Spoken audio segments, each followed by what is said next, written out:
Good morning दोस्तों, welcome to our YouTube channel Ankit study IQ। आज के इस वीडियो में मैं आप सभी लोगों से 17 अप्रैल 2020 के जितने भी इम्पोर्टेंट करंट अफेयर्स के क्वेश्चन होंगे उन सारे क्वेश्चन को डिटेल में डिस्कस करूंगा, तो इसलिए वीडियो को अंत तक ज़रूर देखिए। आइए शुरू करते हैं आज के पहले क्वेश्चन से।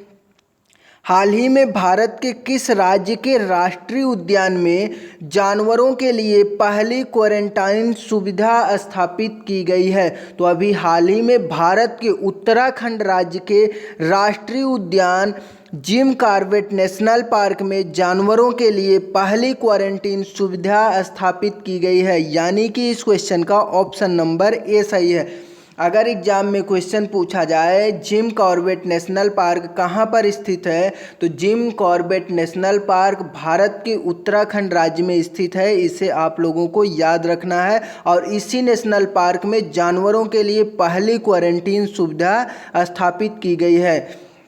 अब दोस्तों यहाँ पर बात हुआ है मानस नेशनल पार्क का, तो इसके बारे में भी जान लेते हैं और ओरंग नेशनल पार्क के बारे में भी जान लेते हैं। मानस नेशनल पार्क और ओरंग नेशनल पार्क ये दोनों के दोनों नेशनल पार्क भारत के असम राज्य में स्थित हैं। अब बात असम राज्य का हुआ है, तो असम राज्य में एक नेशनल पार्क और है जो कि काफ़ी फेमस है। उसका नाम है काजीरंगा नेशनल पार्क, जो कि प्रसिद्ध है एक सिंह गैंडे के लिए। तो इसे भी आप लोगों को याद रखना है दोस्तों। तो ये Jim Corbett national park Bharat के उत्तराखंड राज्य में स्थित है। तो इसके बारे में हम लोग उत्तराखंड राज्य के बारे में हम लोग जान लेते हैं। उत्तराखंड राज्य के मुख्यमंत्री हैं त्रिवेंद्र सिंह रावत और यहाँ के गवर्नर हैं बेबी रानी मौर्य। अगर एग्जाम में पूछा जाए उत्तराखंड राज्य की राजधानी क्या है, तो उत्तराखंड राज्य की राजधानी है देहरादून।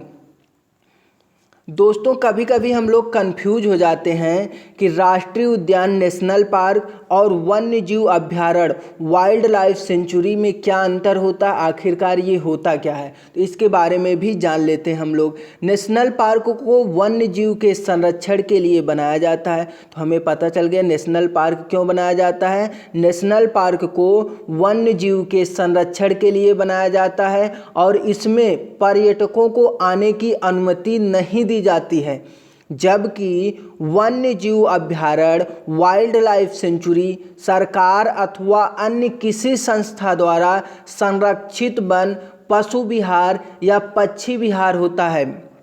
तो हमें पता चल गया कि राष्ट्रीय उद्यान नेशनल पार्क और वाइल्ड लाइफ सेंचुरी क्या होते हैं। इन दोनों में आप लोगों को कन्फ्यूज नहीं होना है दोस्तों। आइए चलते हैं आज के अगले क्वेश्चन की तरफ। आज का अगला क्वेश्चन है हाल ही में विश्व चगास रोग दिवस कब मनाया गया? तो अभी हाल ही में विश्व चगास रोग दिवस 14 अप्रैल को मनाया गया, यानी कि इस क्वेश्चन का ऑप्शन नंबर ए सही है। अब बात कर लेते हैं विश्व चगास रोग दिवस मनाने का उद्देश्य यानी कि मकसद क्या है, इसके बारे में जान लेते हैं हम लोग।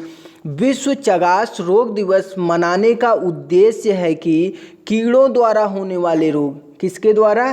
कीड़ों द्वारा होने वाले रोगों के बारे में लोगों को जागरूक करना, यही इसका मेन मकसद है। इसी के कारण विश्व चगास रोग दिवस मनाया जाता है। अब यहाँ से क्वेश्चन यह उठता है कि विश्व चगास रोग दिवस किसके द्वारा मनाने जाने की घोषणा की गई थी? तो विश्व चगास रोग दिवस को मनाने की घोषणा WHO के द्वारा की गई है। तो अब यहाँ से हम लोग WHO के बारे में डिटेल में जान लेते हैं।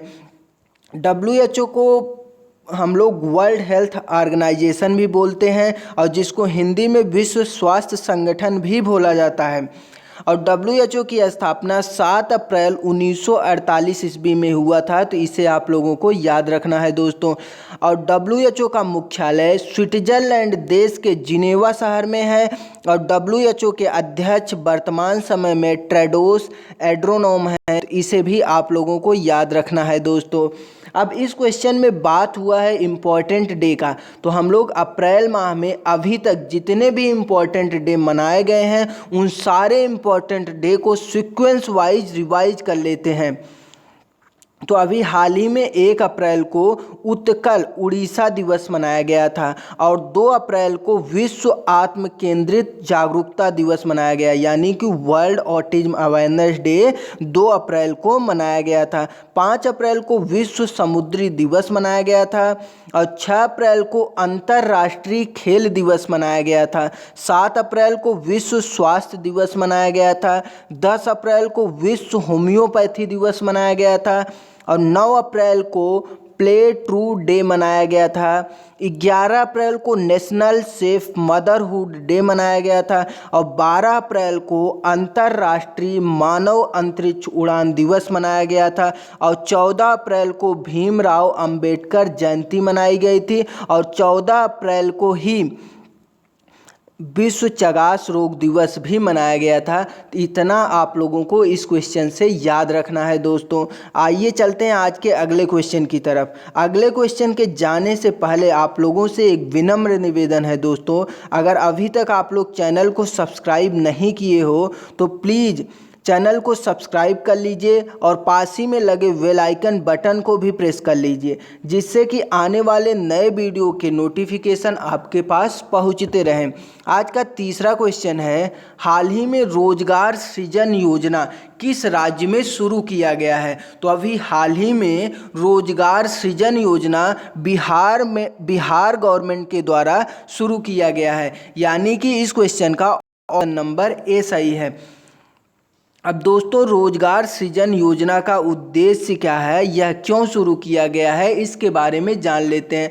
इस योजना का मुख्य उद्देश्य है कि बेरोजगारों को रोजगार प्रदान करना और गरीब लोगों को आर्थिक सहायता प्रदान करना। इसी के कारण रोजगार सृजन योजना बिहार गवर्नमेंट ने शुरू किया है। अब बिहार गवर्नमेंट ने शुरू किया है तो बिहार राज्य के बारे में हम लोग डिटेल में जान लेते हैं।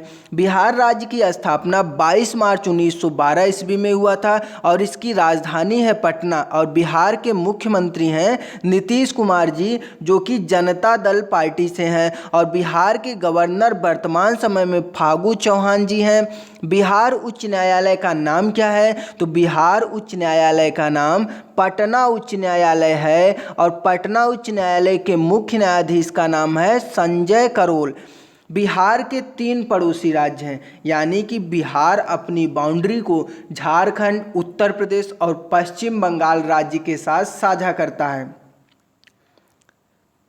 बिहार का एक पड़ोसी देश भी है जिसका नाम है नेपाल, तो इसे भी आप लोगों को याद रखना है। बिहार की लोकसभा में 40 सीटें हैं, राज्यसभा में 16 सीटें हैं और विधानसभा में 243 सीटें हैं। तो इतना आपको बिहार राज्य के बारे में पता होना चाहिए दोस्तों।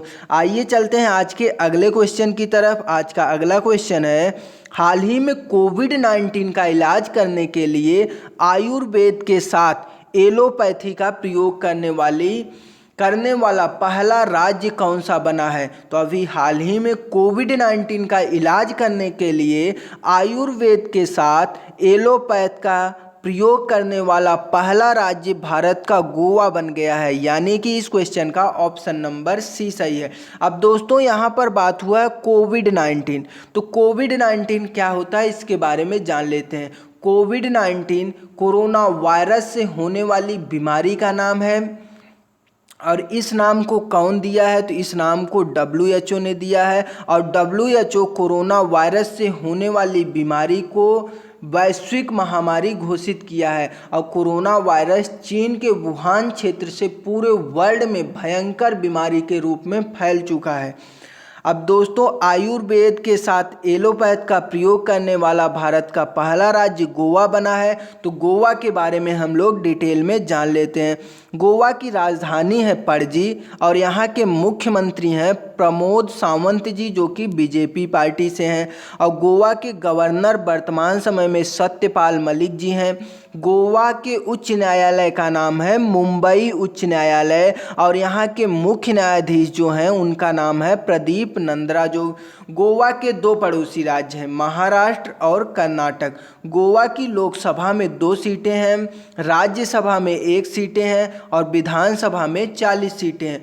गोवा क्षेत्रफल के हिसाब से सबसे छोटा राज्य है भारत का, तो इसे भी आप लोगों को याद रखना है दोस्तों। अब मोस्ट इम्पॉर्टेंट फैक्ट है गोवा राज्य से, इसे बता देता हूँ आप लोगों को। 19 दिसंबर को हर साल गोवा मुक्ति दिवस मनाया जाता है और 30 मई को गोवा स्थापना दिवस मनाया जाता है। तो इस फैक्ट को आप लोगों को याद रखना है दोस्तों। कभी कभी एग्जाम में पूछा जाता है कि गोवा मुक्ति दिवस कब मनाया जाता है, तो गोवा मुक्ति दिवस 19 दिसंबर को मनाया जाता है, जबकि गोवा स्थापना दिवस 30 मई को मनाया जाता है। ये सारी जानकारी आपको गोवा राज्य के बारे में बताया गया है, तो इसे भी आप लोगों को याद रखना है दोस्तों। आज का 5वां क्वेश्चन है, हाल ही में भारत की पहली दूरस्थ स्वास्थ्य निगरानी प्रणाली किस शहर में स्थापित की गई है? तो अभी हाल ही में भारत की पहली दूरस्थ स्वास्थ्य निगरानी प्रणाली ऋषिकेश शहर में स्थापित किया गया है, यानी कि इस क्वेश्चन का ऑप्शन नंबर सी सही है। अब दोस्तों बात कर लेते हैं दूरस्थ स्वास्थ्य निगरानी प्रणाली है क्या, इसके बारे में जान लेते हैं। यह प्रणाली डॉक्टरों को दूर रहकर रोगियों के शरीर का तापमान और ऑक्सीजन की निगरानी करने में सक्षम बनाएगा। तो यह किसके लिए मेनली है? यह मेनली डॉक्टरों के लिए है जो कि कोविड-19 से लोगों का इलाज कर रहे हैं, उन्हीं के लोगों के लिए यह प्रणाली विकसित किया गया है ऋषिकेश शहर में। और ऋषिकेश शहर कहाँ पर है? तो ऋषिकेश शहर भारत के उत्तराखंड राज्य में है और उत्तराखंड राज्य के मुख्यमंत्री त्रिवेंद्र सिंह रावत है और यहाँ की गवर्नर बेबी रानी मौर्य जी हैं और उत्तराखंड राज्य की राजधानी है देहरादून। तो इसे भी आप लोगों को याद रखना है। आज का 6वां क्वेश्चन है, हाल ही में भोगापुरम अंतर्राष्ट्रीय हवाई अड्डा किस राज्य में बनाया जाएगा? तो अभी हाल ही में भोगापुरम अंतर्राष्ट्रीय हवाई अड्डा अरुणाचल प्रदेश में बनाया जाएगा, यानी कि इस क्वेश्चन का ऑप्शन नंबर सी सही है। अब बनाया जाएगा भोगापुरम अंतर्राष्ट्रीय हवाई अड्डा अरुणाचल प्रदेश में, तो अरुणाचल प्रदेश के बारे में हम लोग डिटेल में जान लेते हैं। अरुणाचल प्रदेश की राजधानी है ईटानगर और यहाँ के मुख्यमंत्री हैं पेमा खांडू जी जो कि बीजेपी पार्टी से हैं। अरुणाचल प्रदेश के गवर्नर हैं वीडी मिश्रा जी। अरुणाचल प्रदेश के 3 पड़ोसी देश हैं भूटान, चीन, म्यांमार। अरुणाचल प्रदेश के 2 पड़ोसी राज्य भी हैं जिसका नाम है असम और नागालैंड। अरुणाचल प्रदेश के उच्च न्यायालय का नाम क्या है? तो अरुणाचल प्रदेश के उच्च न्यायालय का नाम है गुवाहाटी उच्च न्यायालय और गुवाहाटी उच्च न्यायालय के मुख्य न्यायाधीश हैं अजय लांबा जी। अरुणाचल प्रदेश की लोकसभा में 2 सीटें हैं, राज्यसभा में केवल 1 सीटें हैं और विधानसभा में टोटल 60 सीटें हैं। हाल ही में विरूपाक्ष मिश्रा को किस बैंक के एमडी यानी कि managing director and chief executive officer नियुक्त किया गया है? तो अभी हाल ही में विरूपाक्ष मिश्रा जी को यूनियन बैंक ऑफ इंडिया के एमडी एंड सीईओ के रूप में नियुक्त किया गया है, यानी कि इस क्वेश्चन का ऑप्शन नंबर ए सही है। अब बात कर लेते हैं यूनियन बैंक ऑफ इंडिया के बारे में। Union bank of India Bharat की एक गवर्नमेंट बैंक है जिसकी स्थापना 11 नवंबर सन 1919 ईस्वी में हुआ था और इसका मुख्यालय महाराष्ट्र के मुंबई शहर में है।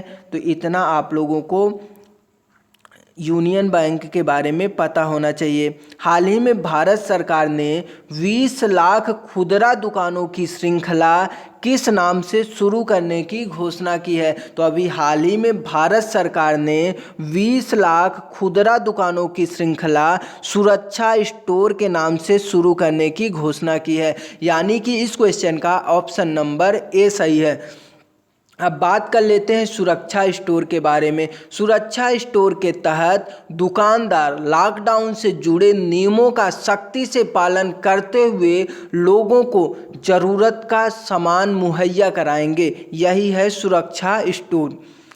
आइए चलते हैं आज के अगले क्वेश्चन की तरफ। आज का अगला क्वेश्चन है, हाल ही में डिजिटल स्टेथोस्कोप आयु सिंक किस आईआईटी ने विकसित किया है? तो अभी हाल ही में डिजिटल स्टेथोस्कोप आयु सिंक आईआईटी बॉम्बे ने विकसित किया है, यानी कि इस क्वेश्चन का ऑप्शन नंबर बी सही है। अब दोस्तों आईआईटी का पूरा नाम क्या होता है? तो आईआईटी का पूरा नाम है इंडियन इंस्टीट्यूट टेक्नोलॉजी, तो इसे आप लोगों को याद रखना है दोस्तों। अब जान लेते हैं डिजिटल स्टेथोस्कोप आयुसिंक है क्या, इसके बारे में जान लेते हैं। डिजिटल स्टेथोस्कोप में डॉक्टर पेशेंट के पास नहीं आएगा। इसका मतलब क्या है, डिजिटल स्टेथोस्कोप आयुसिंक में जो डॉक्टर है वो पेशेंट के पास नहीं आएगा और यह दूर से ही व्यक्ति की धड़कन को माप सकता है, यही है आयुसिंक। आइए चलते हैं आज के अगले क्वेश्चन की तरफ। आज का अगला क्वेश्चन है, हाल ही में कौन सा देश 2020 एशियाई मुक्केबाजी चैंपियनशिप में की मेज़बानी करेगा? तो अभी हाल ही में अपना देश भारत 2020 एशियाई मुक्केबाजी चैंपियनशिप की मेज़बानी करेगा, यानी कि इस क्वेश्चन का ऑप्शन नंबर बी सही है। अपना देश भारत मेज़बानी करेगा। अपने देश भारत के बारे में सबको पता होगा, हमारे देश के प्रधानमंत्री नरेंद्र मोदी जी हैं और गृह मंत्री अमित शाह जी हैं और फाइनेंस मिनिस्टर निर्मला सीतारमण जी हैं और रेल मंत्री पीयूष गोयल जी हैं और हमारे देश के विदेश मंत्री हैं एस जयशंकर जी। तो इतना अपने देश के बारे में भी सबको पता होना चाहिए दोस्तों। आइए चलते हैं आज के अगले क्वेश्चन की तरफ। आज का अगला क्वेश्चन है क्वेश्चन फॉर यू, यानी कि इस क्वेश्चन का आंसर आप लोगों को कमेंट बॉक्स में फुल डिटेल के साथ बताना है दोस्तों। क्वेश्चन है, हाल ही में अन्नपूर्णा पोर्टल और आपूर्ति मित्र पोर्टल किस राज्य की सरकार ने लॉन्च किया है? तो इस क्वेश्चन का आंसर आप सभी लोगों को कमेंट बॉक्स में फुल डिटेल के साथ बताना है। तो यही है आज के करंट अफेयर्स का कंप्लीट वीडियो। अगर यह वीडियो आप लोगों को अच्छा लग रहा हो तो इस वीडियो को अपने दोस्तों के साथ शेयर करिए और साथ ही में चैनल को सब्सक्राइब करिए, लाइक करिए और शेयर करिए। Thanks for watching this video.